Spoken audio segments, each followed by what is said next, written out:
नमस्कार, खबर 24 एक्सप्रेस देख रहे हैं आप और मैं हूं आपके साथ अनुष्का। जोधपुर पुलिस कमिश्नरेट जोधपुर में एक बार फिर शर्मसार घटना हो गई है। यहां परिजन की डांट लपट से नाराज होकर बिना बताए घर से निकले किशोरी से दो युवकों ने महात्मा गांधी अस्पताल परिसर में सामूहिक दुष्कर्म किया। दोनों युवकों को हिरासत में लिया गया है। वह अस्पताल में संविदा कर्मी बताए गए हैं। पुलिस ने उनकी पहचान उजागर नहीं की है। मामला पुलिस के संज्ञान में सोमवार शाम को आया था, जिस पर हरकत में आई पुलिस ने तुरंत कार्रवाई की और आरोपियों को दस्तयाब करने के साथ गिरफ्तार कर लिया है। बताया जा रहा है कि नाबालिग लड़की रात को महात्मा गांधी अस्पताल परिसर पहुंची, जहां दोनों युवकों ने लड़की को अकेला देखा और दोनों ने उसके साथ गैंगरेप को अंजाम दिया। एफएसएल ने साक्ष्य जुटाए। सहायक पुलिस आयुक्त को मामले की जांच सौंपी गई है। एफएसएल ने मंगलवार को वारदात स्थल की जांच की और साक्ष्य एकत्रित किए। एफएसएल टीम के साथ ही डीसीपी वेस्ट राजर्षि राजवर्मा सहित पुलिस के अन्य अधिकारी वहां पहुंचे। अस्पताल का मौका तस्दीक किया गया और पड़ताल आरंभ की गई। आरोपियों की पहचान करने के बाद संभावित ठिकानों पर दबिश देकर दोनों आरोपियों को हिरासत में लिया गया। आरोपी पहला फुसलाकर लड़की को अस्पताल परिसर के पीछे कैदी वार्ड के पास स्थित कोठरी नुमा जगह ले गए, जहां दोनों युवाओं ने बारी बारी से दुष्कर्म किया, फिर उसे वहीं छोड़ दिया। उधर पीड़िता के घर से गायब होने का पता लगा तो पिता व अन्य परिजन ने तलाश की, लेकिन किशोरी नहीं मिली। पिता ने पुलिस को सूचना दी और पहला फुसलाकर भगा ले जाने की एफआईआर दर्ज करवाई। पीड़िता दूसरे दिन सोमवार शाम को अस्पताल परिसर के आसपास अकेले घूमती मिली। पुलिस उसे थाने ले गई और परिजन को थाने बुलाया। पुलिस ने पीड़िता से जांच व बयान लिए तो उसने दो युवकों पर सामूहिक दुष्कर्म का आरोप लगाया।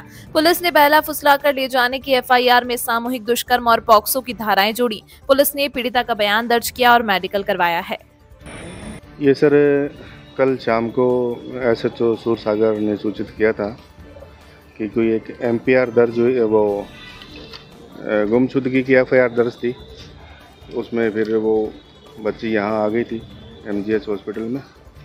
यहाँ आने के बाद में कुछ लोगों ने, दो लड़कों ने बुरा व्यवहार किया, तो एफआईआर दर्ज करके उसमें सारे वो मेडिकल वगैरह करवाया गया है। 161 के बयान वो करवा दिए और अब मौका नक्शा की कार्रवाई हुई है एफएसएल की टीम बुला करके। जो एफएसएल की टीम ने बताया कि ये साक्ष्य कलेक्ट करने हैं, वो नियमानुसार कलेक्ट किए गए हैं। आगे की कार्रवाई अब की जाएगी। वो सर अभी उनके तलाश जारी है। सुबह ही एसएचओ कल शाम को ही बोल दिया था कि उनको पेश करें। वो उनको पकड़ने के लिए, दस्तयाब करने के लिए कई टीमें बनाई गई और वो टीमें लगी हुई हैं पकड़ने के लिए। लड़की एमजीएच क्यों आई थी? वो घर से मम्मी से नाराज़ होकर के एक बार बाहर आ गई थी। उसके बाद एमजीएच के अंदर थी या बाहर रेलवे स्टेशन पे बैठी थी? नहीं, एमजीएच के अंदर।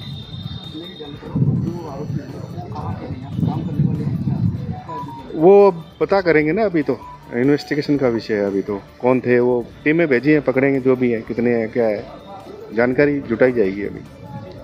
जी सर। 15 साल की बच्ची, उसके पिता के द्वारा रिपोर्ट दी गई कि बच्ची मिल नहीं रही। उस सूचना के आधार पर सूरसागर थाना में हमने 137 भारतीय न्याय संहिता के अंदर प्रकरण दर्ज कर लिया। कल दिन में हमारे पास ये सूचना है कि वो बच्ची जो है वो एमडी हॉस्पिटल में एक जगह बैठी हुई थी। उस सूचना के आधार पर हमने बच्ची की दस्तयाबी की। शुरू में तो बच्ची ने कुछ नहीं बताया। कुछ घंटे के बाद जब उसका स्टेटमेंट हमने दिया तो उसने बताया कि उसके साथ दो व्यक्तियों ने गलत काम किया है। उसका नाम उसे नहीं पता था, पर हमने वहाँ की सीसीटीवी फुटेज देखकर अपनी यहाँ सूचना के आधार पर दो संदिग्धों को हमने डिटेन किया। इसमें ध्यान देने वाली बात यह है कि ये जो दो व्यक्ति है, ये एमजी हॉस्पिटल में संविदा कर्मी के तौर पर काम कर रहे थे। ये सफाई कर्मचारी थे, ये हॉस्पिटल के परमानेंट स्टाफ हैं। और दूसरी बात, बच्ची जो है वो अपनी मर्ज़ी से अपने माता पिता से नाराज़ होकर घर से निकली थी परसों, और अपनी मर्ज़ी से वो वहाँ पर हॉस्पिटल में बैठी हुई थी। जो प्रथम दृष्टया अभी हमने अनुसंधान किया है, जो सीसीटीवी फुटेजेस देखे हैं, उसमें नज़र आ रहा है कि बच्ची आराम से इन दो व्यक्तियों के साथ कैंटीन में बैठी है, खा पी रही है और अपनी सहमति से आगे जा रही है। फिलहाल हमने बच्ची का मेडिकल करवा लिया है और 164 के बयान अभी उसके करवा रहे हैं मजिस्ट्रेट के द्वारा। और जो दो आरोपियों को हमने डिटेन करके रखा है 164 बयान के बाद उनको गिरफ्तार। आरोपी भी नाबालिग है या बालिग? आरोपी दोनों बालिग। क्या बताएंगे कि बच्ची कब घर से निकली और उसके बाद में वहाँ अस्पताल कब पहुंची थी, और ये दोनों कब संपर्क में आए उससे किया, और उसके बाद में ये कब उसे वहाँ सुनसान कोठरी में ले गए थे और फिर वापस कब बच्ची दस्तयाब की गई, ऐसा कुछ हो रहा? फर्स्ट इन्फॉर्मेशन पुलिस को किसने दी सर बच्चे? जैसा मैंने बताया कि हमारे पास सूचना परसों शाम 25 की शाम को आई कि इनकी बच्ची नहीं मिल रही। सूचना के आधार पर हमने उसी वक्त प्रकरण दर्ज कर लिया था 137 BNS, जो कि पुराने आईपीसी में 363 मिसिंग पर्सन का 363 नाबालिग बच्चे होते हैं तो 363 पहले वाले आईपीसी में था, अभी नए BNS में 137 धारा। बच्चे जो घटनाक्रम बता रही है वो परसों रात की बता रही है। हमारे पास कल दिन में सूचना आई, वहाँ पर क्योंकि बच्ची गेम बैठी हुई थी तो वहाँ पर कोई आने जाने वाला जो व्यक्ति था उसने पूछताछ की तो उसे पता चला कि अपने घर से निकली हुई है। तो उसके द्वारा हमें कॉल किया गया और उस कॉल के आधार पर वहाँ पर सूरसागर थाने की टीम पहुँची और हमें पता चला कि ये वही बच्ची है जिसके संदर्भ में प्रकरण दर्ज है। तो कल दिन में हम करीब 2-3 बजे के आसपास बच्ची को हमने दस्तयाबी वहाँ से कर थाने ले आए थे। इनके माँ बाप को फिर सूचित किया, माँ बाप को बुलाया। जैसा मैंने बताया कि शुरू में उसने कुछ नहीं बताया, शुरू में उसने कुछ नहीं बोला कि उसके साथ कुछ हुआ है नहीं हुआ। कुछ घंटों के बाद कल शाम को उसने ये स्टेटमेंट दिया कि 2 व्यक्तियों ने उसके साथ गलत काम किया है। और एक बार मैं फिर से रिपीट कर दूं कि ये बच्ची जो है अपनी मर्ज़ी से वहाँ पर गई थी। जो CCTV फुटेज हमने देखे हैं तो बिल्कुल नज़र आ रहा है क्लियरली, कैंटीन में बैठी हुई है उन 2 व्यक्तियों के साथ। उनके साथ वो चाय नाश्ता कर रही है और वहाँ से अपनी सहमति से कैंटीन से इन 2 व्यक्तियों के साथ निकल गई। सर, ये बच्चों के संपर्क में कब आई ये जानना चाह रहे हैं? इसके साथ बाकी थी क्या? अभी जो प्रथम दृष्टया हमने जो पूछताछ की है ये उनके संपर्क में परसों ही आई थी जी। और पहले से अभी तक ऐसा नहीं आया कि पहले से कोई जान पहचान थी। उसी वक्त इनकी बातचीत शुरू हुई, इन्होंने कैंटीन में चाय नाश्ता किया और उसके बाद फिर बिल्कुल पॉक्सो। तो गैंगरेप में हाँ, क्योंकि 2 व्यक्तियों का ये नाम ले रही है तो उस हिसाब से सर, घर से निकलने के समय किसी बालिका किसी मित्र की भूमिका कुछ सामने आई, ऐसी भी बात? अभी इस विषय में हम अनुसंधान कर रहे हैं।